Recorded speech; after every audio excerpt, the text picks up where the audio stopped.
Well, hello. It has been forever since I have put a video up on this channel, and I will explain if my phone doesn't run out of space why that happened. So, no, I'm not wearing a bra, it's like a... Okay. So I haven't put a video up here in, like, let's honestly check, because let's just check. I have not put a recent video on my YouTube channel since 11 months ago. Okay. So a few things. Hello. Welcome back.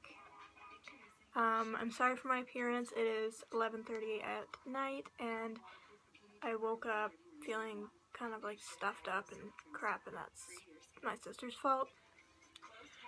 Because she had a cold and decided to sneeze all over people. Okay, let's get to the point. I've had a lot of requests asked on my AskFM and my Tumblr account to do certain videos, like what's it like to be in a relationship when you suffer from a mental illness, what do you do on a day-to-day basis, which I will make those videos eventually. I just don't know what to put in them.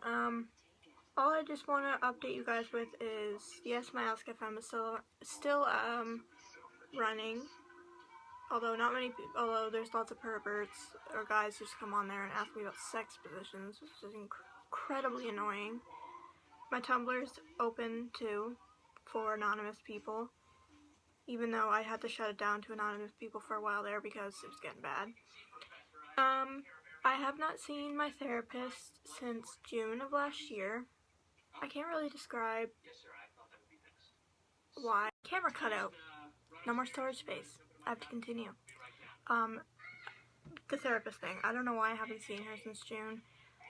She's a geriatric therapist, psychologist, psychiatrist. I don't even know. And I wasn't feeling like I was connecting to her very well. Like if I go in, she'd just like give me a sheet of paper on breathing techniques, or she'd tell me, don't get involved in this and don't get involved in that. You need to take care of yourself, not other people. Worry about yourself before other people, blah, blah. That's not who I am. I'm always concerned about other people's well-being, especially my family members and close friends, before I even concentrate on myself. So I just felt like I wasn't connecting to her, and I thought, you know what, I'm so stubborn with therapists. I mean, the ones that I go to, I just completely dump them within like a 7 to 8 month period. And the thing is too, is she wanted to keep like switching me on a medication. Like she wanted to put me on Zoloft, and I'm like, no thank you. I have heard bad things about that. I'm good with the antidepressant that I have now. Like, it's been working since I was 18. I mean, if there's any changes that need to be done with it, then I'll go to my doctor, who's been doing them forever. So that was annoying because I'm not really cool on the medication thing, which is another thing I'll talk about in a second. So I haven't seen her, and I don't know what to do, if I should find another psychiatrist or I should just not see one and kind of talk to my general practitioner who I've been seeing for these kind of things. I had a few health scares. I found a lump in my left breast one day, which really scared me. My gut that I think there's something wrong, then I will go see my doctor and figure it out. So that was kind of scary because it was like a week process where he felt around and he's like, okay, I'm kind of concerned, so we'll send you off for an ultrasound. So I was like, oh, okay, great. So I got the ultrasound, and then I heard back, and there was nothing there. No cancerous lumps, no cysts, no nothing, just extra tissue, which was good. It was really scary. But I'm having problems with the other boob, so I have to go and get that checked out. The only reason that this is becoming a problem is because of the excess estrogen levels that I have in my body, which means I produce more estrogen than a normal 24, almost 25-year-old human woman, which means I can get pregnant faster, which means I have a high fertility rate, which means, I mean, we can get into all that in another conversation. I've also been weaning down on my antipsychotic medication. The only reason for that was I was gaining too much weight, I was sleeping too much, I was eating too much. I had to switch over to the MacBook because my phone wasn't cooperating and being stupid, so now the quality is all crap and it's gonna look like shit. But as I was saying, my body didn't know when to stop eating. It was always hungry. I mean, especially at like 3 a.m. So I went to the doctor and we talked about weaning down on the medication. So, and at first I'm always scared to get weaned off certain medications because your body is so, because I've been on them since like for frickin' ever, like 20 years, almost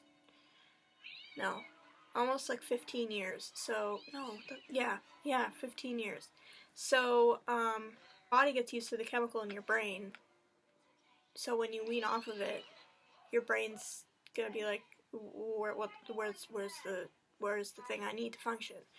So I talked to my doctor and he's like, well, let's just do it like a little bit. So like when I was in the hospital, they put me on that medication and I started at 100 milligrams, and that was back in 2012. To see him on back in May, and we started withdrawal then, or weaning, withdrawal, whatever. And so it's 50 milligrams I've been on for 2 months. The first 2 weeks were hard. I couldn't sleep, couldn't eat. I was really jittery, like shaky. Just totally out of it for the first 2 weeks. And then after that, my body started to adjust to the 50 milligrams, and it seems to be doing okay. I think I've lost about 5 pounds. I'm not as hungry as I used to be. I'm not eating at stupid hours of the morning. I'm not eating large amounts. I'm not always so zombie-like tired, so I can get up and do what I need to do. I mean, I'm still drowsy from the other medications that I take, but it's not as bad as it was with the antipsychotic. The only thing that I'm complaining about is that it's really hard to sleep now, because that used to just like put me out within like 20 seconds. Now it takes me like an hour, maybe even 2 hours to fall asleep. I also have a backup medication for that, which I've already got a plan with the medications. Like I want to be off of them I plan to be off of them by my 25th birthday, but that's in a month and a half. So no, it's in 2 months. So there's no way I can be off 3 different medications within 2 months. I mean, my body would just hate me by then. So I'm thinking maybe in a year or 2 that I'll be completely off the unnecessary medications that I don't need to be taking. I'm supposed to call my doctor tomorrow to make another appointment so we can go down on the milligrams. So I'll be on 25 milligrams, and the medication is Seroquel, if you're wondering. It's an antipsychotic usually used in patients with bipolar, with schizophrenic tendencies, but they gave it to me when I went in the hospital after my suicide attempt. I'm not sure why. I mean, when I was in the hospital, they just handed me a whole bunch of medications with no explanation whatsoever as to why they were giving them to me, which kind of pissed me off, because I want to know why I'm taking certain things. But it is specifically for people with bipolar, which I don't have, by the way. I don't have that. I have manic depression. I have severe depression, not manic depression, because I don't go through manic states like a bipolar person would. You know, like the ups and downs. I don't have those problems. I don't have the mood swings. I just have certain, like, depression that would come and go, for months at a time. So I'm not going to say that I have manic depression. I don't have anything that I need to be on that medication for. It's also used for sleep, which I think that's what they put me on. Like, temporarily. I don't know if they expected me to still stay on it while leaving the hospital after that 1 week, but I did for 3 years. So I'm really glad to be just trying to get my brain off these disastrous chemicals that do nothing but mask the problem. And hopefully, with a goal set in mind, I'll be off of the ones that I really don't need, and I will stay on the antidepressant for probably the rest of my life. I will need it, because now my brain is so used to having an SSRI and to replace the serotonin in my brain that even if I was to go off of it, I don't think I'd be able to function.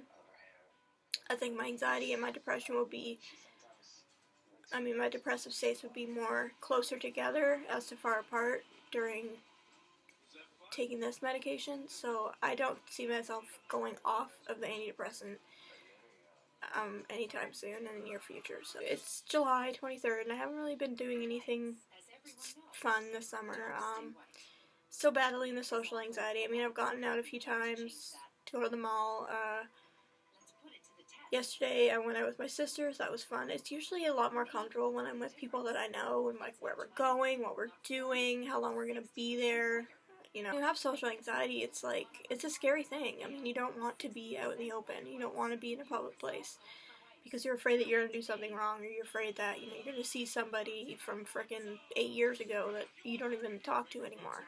Which does happen to me, and it's kind of an anxiety thing, but I've learned to sort of, you know, instead of run from it, sort of sit there with the anxiety and let it fester in my mind, because running from it isn't going to do anything. I mean, running from it, the anxiety and the panic, it's really not going to solve anything. I mean, but there will be times where it's so bad. Like, for instance, a couple months ago, I was at the mall. Like, it really depends on the day, like if I've eaten, if I've taken my medication properly, if I've had enough sleep. It really depends on my mood and everything.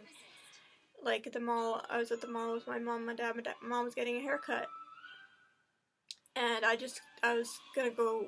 I thought my contract was up on my phone, so I thought, hey, maybe I'll go get the new phone today. And I was sitting there, and I was like, oh my god, the whole process can take forever. And I immediately got this, like, huge heat wave, and I was like, I have to get out of here. So I had to leave, like, get out of the mall and sit on the pavement on outside the mall to, like, calm myself down. Like, those times, it's where it's like, I need to go home. I can't stay here anymore. So I obviously made my dad drive me home, which he's used to. So, but when it comes to things like concerts, hockey games, like, they even, like,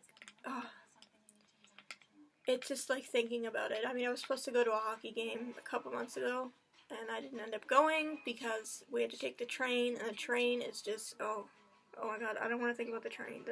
Oh, me on a train. No. Like, is there a bathroom close? Is there going to be too many people? Like, it's scary. And for someone who has such high levels of anxiety, it's a really scary thing. And most people see that as nothing, you know, taking a train into Toronto.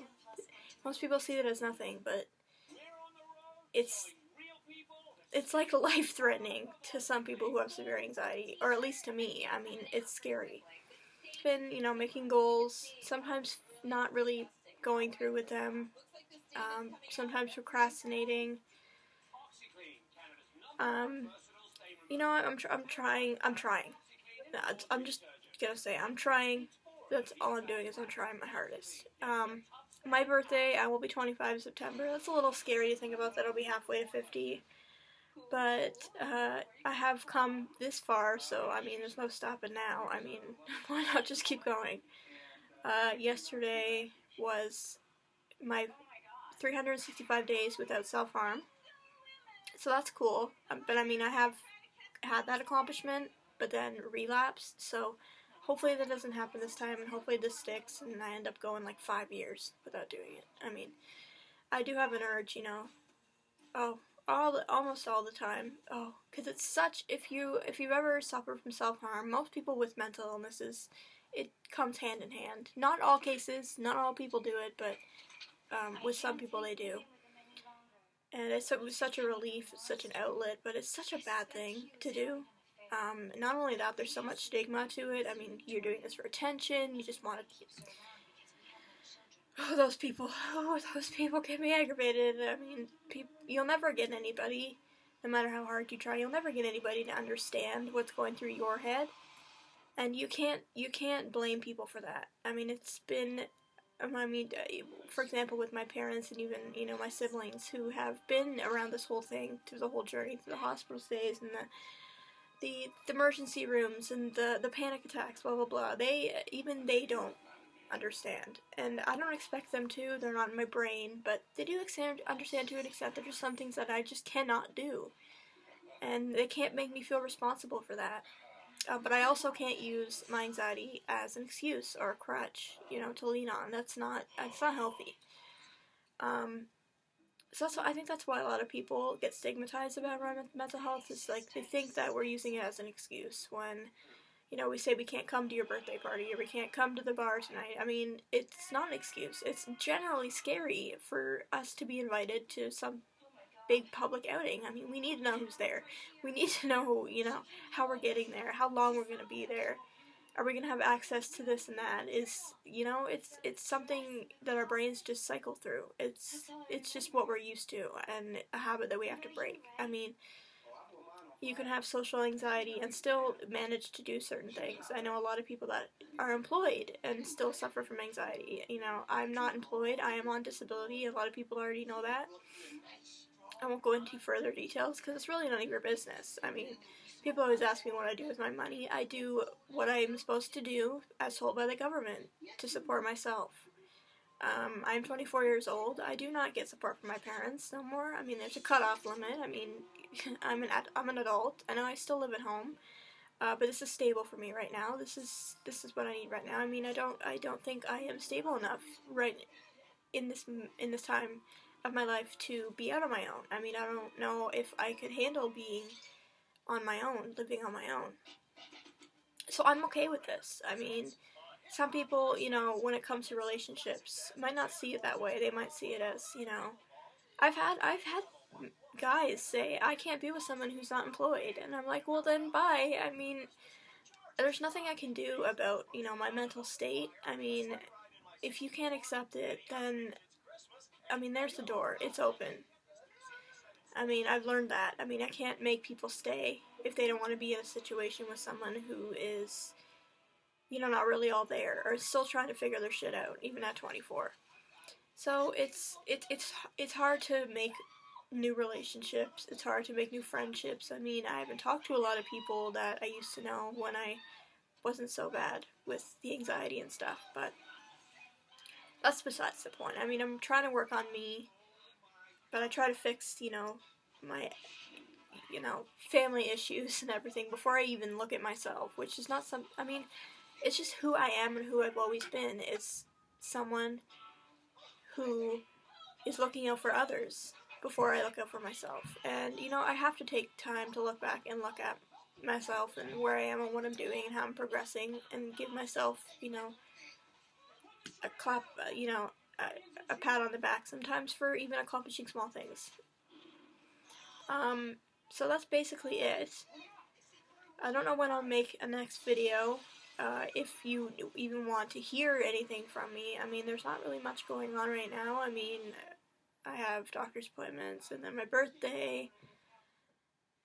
I'm not really a social person. I mean, if you invite me somewhere, I mean, like, I'm not gonna deny you. I'm just gonna straight up tell you, today is just not good. I mean, today I didn't get enough sleep, or today is just, my anxiety ain't feeling it. And, I mean, if people aren't gonna, I've run through groups of friends, like I said, who have said, I just can't come out tonight. I just can't.